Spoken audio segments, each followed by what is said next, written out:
सारे बिगड़ने के जो मार्ग हैं ना अपने आप स्वतः बंद हो जाएंगे। माँ बाप से गलती क्या होती है कि माँ बाप बच्चों को पढ़ा लिखा कर, देखिए पढ़ा लिखा करके बेड़ियों में जरूर जकड़ना चाहिए। कौन सी बेड़ियां? संस्कार की। नहीं तो बैल यदि खाया पिया हट्टा कट्टा हुआ और फिर उसे आपने आजाद और छोड़ दिया, क्या करेगा वो? दूसरों को परेशान करेगा, दूसरों को परेशान करेगा बस। तो बच्चों को पढ़ाओ लिखाओ बढ़िया है, पर पढ़ाने लिखाने के बाद अब जरूरत पड़ी है संस्कार की।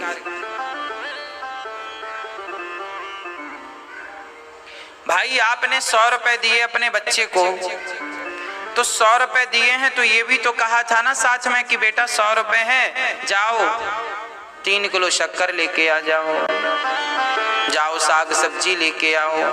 आप अपने बच्चों को पैसे दे के बाजार भेजते हैं तो लिस्ट भी देते हैं साथ में कि नहीं ये लाना, हाँ या ना? अब पैसे तो दे दिए आपने पर सामान बताया ही नहीं क्या लाना।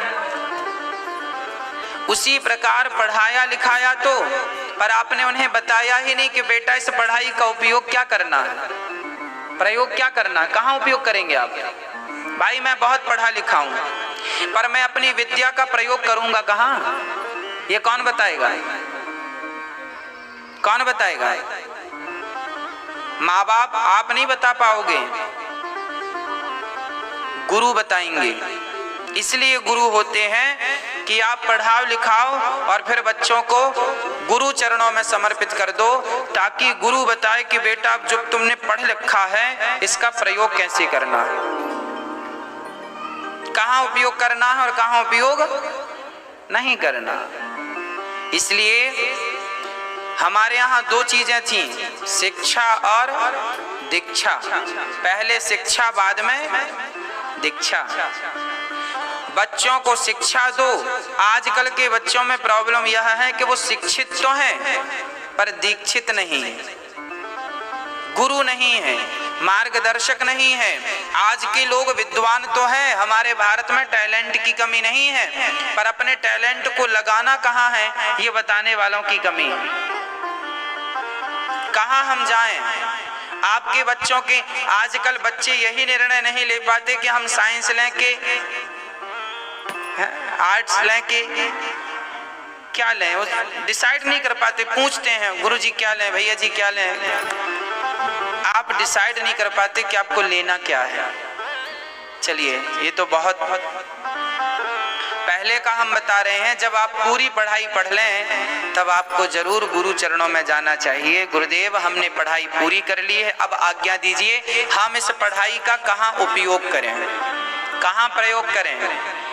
गुरु वशिष्ठ जी ने विद्या दी राम को, तो राम ने उसका प्रयोग कहाँ किया बताओ? कॉमन सेंस लगाओ, हमने सब सुनाया है आपको। गुरु देखिए रामचरितमानस आपने पढ़ा होगा, बालकांड तो बिल्कुल क्रम बाई क्रम सब लिखा है। जब गुरु वशिष्ठ जी के यहाँ से पढ़कर राम जी आए तो उसके बाद राम जी ने अपनी विद्या का प्रयोग कहाँ और कैसे किया, आप बताओ फिर हम बताएंगे। हाँ चलिए हम 2 प्रयोग बताते हैं। पहला प्रयोग राम जी ने किया पढ़ने के बाद, क्या प्रयोग किया? प्रातः काल उठ के रघुनाथा मात पिता गुरु नावहि माथा। जब राम जी पढ़ने गए तब माता पिता को प्रणाम नहीं करते थे, पर जब पढ़कर लौटे तो वहां बताया गया कि माँ भगवान होते हैं, पिता भगवान होते हैं, तो माँ बाप के प्रति श्रद्धा जागी। और राम जी जब पढ़कर आए तब ये चौपाई आई है कि राम जी उठ कर के अपने माता पिता और गुरु को प्रणाम। देखिए पहला प्रैक्टिकल। विद्या की सार्थकता बता रहा हूं, विद्या का प्रयोग कहां करना चाहिए। पहला प्रयोग समझ गए, राम जी ने कहां प्रयोग किया? अपने माता अपने पिता की आज्ञा का पालन करने में राम ने अपनी विद्या का प्रयोग किया, उपयोग किया, ठीक है, पहला। दूसरा, गुरु वशिष्ठ जी ने धनुर्विद्या भी सिखाई थी। क्या सिखाया? राम जी को धनुष चलाना किसने सिखाया था? गुरु वशिष्ठ जी ने। तो राम ने अपनी धनुर्विद्या का प्रयोग कहां किया? विश्वामित्र जी लेने आए तो राम जी ने धनुर्विद्या का प्रयोग किया, अपने बाण से ताड़का को मार दिया। ताड़का को क्यों मारा? क्योंकि ये ताड़का यज्ञ करने में बाधा पैदा करती थी। सत्कर्म करने में, यज्ञ करने में, भगवान की भक्ति करने में जो बाधा उत्पन्न कर रहे हो, उन्हें मारने के लिए तुम्हें धनुर्विद्या सिखाई गई है। ये नहीं कि तुम निर्दोषों को मारने लग जाओ। विद्या का दूसरा प्रयोग राम जी ने किया। कहां प्रयोग किया? ताड़का, मारीच, आगे सुबाहु, आगे रावण इत्यादि को मारने में राम ने अपनी विद्या का प्रयोग किया। अच्छा, आप लोग अपनी विद्या का प्रयोग कहां करते हैं? बताओ जरा। आजकल के बच्चे विद्या का प्रयोग कहां करते हैं? आजकल के बच्चे विद्या का प्रयोग करते हैं केवल कैसे भी पैसे आने चाहिए, बस कैसे भी। गला काट के आए तो आने दो, भ्रष्टाचार से आए तो आने दो, मर्डर करने से आए तो आने दो, झूठ बोलने से आए तो आने दो। आजकल का व्यक्ति सिर्फ पैसों के लिए काम करता है। इसलिए हमें राम कथा समझने की जरूरत है। राम कथा ही हमें बतलाएगी कि विद्या का सही प्रयोग क्या है। देखिए, हमने विद्या पाई अपने गुरुजनों से, तो हमने उसका क्या प्रयोग किया? हमने प्रयोग किया इस विद्या से। आज हम अपनी बात आपको बताएं, हमने अपने गुरुजनों से जब विद्या पाई तो हमने इसका प्रयोग क्या किया? हमने आपको कथा सुनानी शुरू की। सिर्फ कथा नहीं, हमने विचार किया कि समाज में बहुत कुछ गलत हो रहा है, गलत व्यवहार हो रहे हैं, गलत वार्ता हो रही है, गलत संगत हो रही है। तो हमने कथा के माध्यम से आपके हृदय को परिवर्तित करने का प्रयास शुरू किया और काफी हद तक वो प्रयास सफल रहा। बहुत सारे लोगों का हृदय परिवर्तन हो चुका है। बहुत सारे बच्चे माँ बाप की सेवा करने लग गए। हमने कथा को प्रैक्टिकल किया।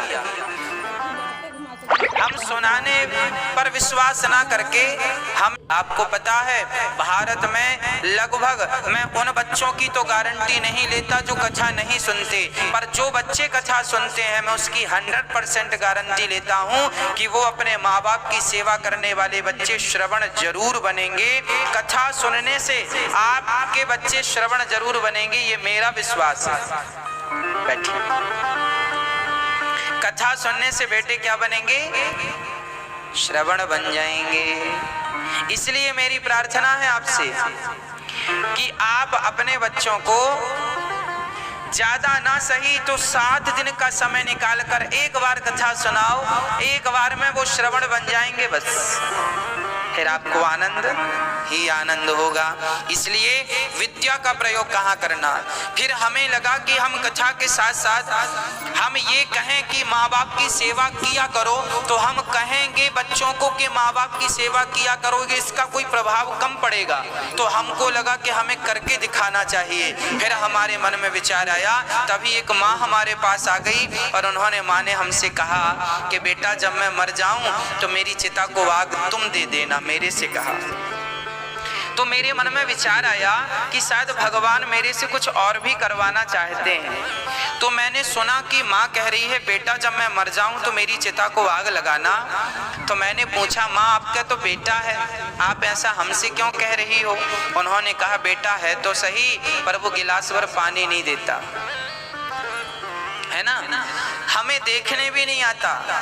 बुढ़ापे में हम अकेले बना करके खाते हैं, ना हमारी तरफ देखता है ना हमसे बात करता है। जो बेटा जीते जी गिलास भर पानी नहीं दिया, ऐसे बेटे से हम मरने के बाद आग लेकर क्या करेंगे। तब हमें विचार आया कि शायद भगवान हमसे ये काम भी करवाना चाहते हैं कि तुम इन माँओं की सेवा करो। जब हम माँओं की सेवा करेंगे तो इस सेवा को देखकर आज की युवा पीढ़ी सीखेगी, प्रेरणा लेगी कि यदि ये सेवा कर रहे हैं तो हमें सेवा करनी चाहिए। हमें लगा कि समाज को यदि मैसेज देना है, समाज को सिखाना है तो पहले करके दिखाना पड़ेगा। जब हम करेंगे, हम कहेंगे तो काम नहीं बनेगा। कहने को तो बहुत लोग कह रहे हैं, हम केवल कहें कि अपनी माँ की सेवा किया करो तो काम नहीं बनेगा। हम करके बताएं